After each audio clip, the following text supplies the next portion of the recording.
Hello guys! Welcome to my YouTube channel, Earthling Brandy.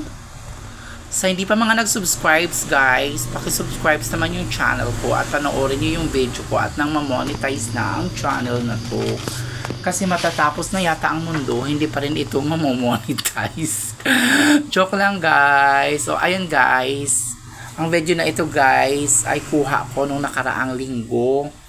Pumunta kami ng aking kaibigan sa the Taoist Temple Pagoda in 5th Avenue, Caloocan City. O yan, pag bumaba kayo ng 5th Avenue Station ng LRT, makikita nyo yan kahit pag kayo ay nakasakay sa train.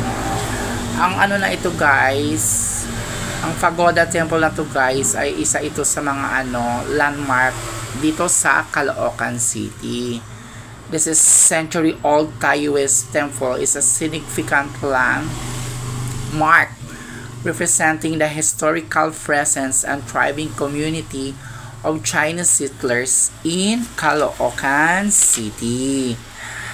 It is served as a place of worship for the Taoist faith and it's considered as a sacred site. Yan. So, ang ganda talaga dyan guys. Mamangha kayo sa loob.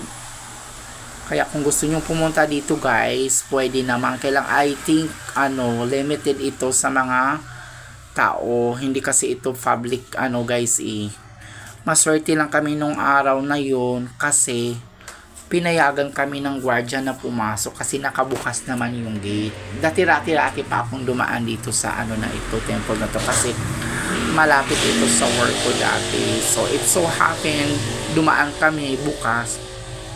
Nakiusap ako sa gwardiya at pinayagan naman tayo. Ayun guys, gustong-gusto kong pumasok yan sa taas pero I guess bawal yata talaga. Kaya nakuha lang ako ng konting video at pinicturan ako ng aking kasamahan.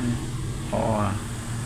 Ayun guys, kaway-kaway sa mga Chinese friends, Chinese people in the Philippines, and to all the Chinese people in the world. Diba? Kasi iba din naman talaga yung mga faith na mga Chinese. Talagang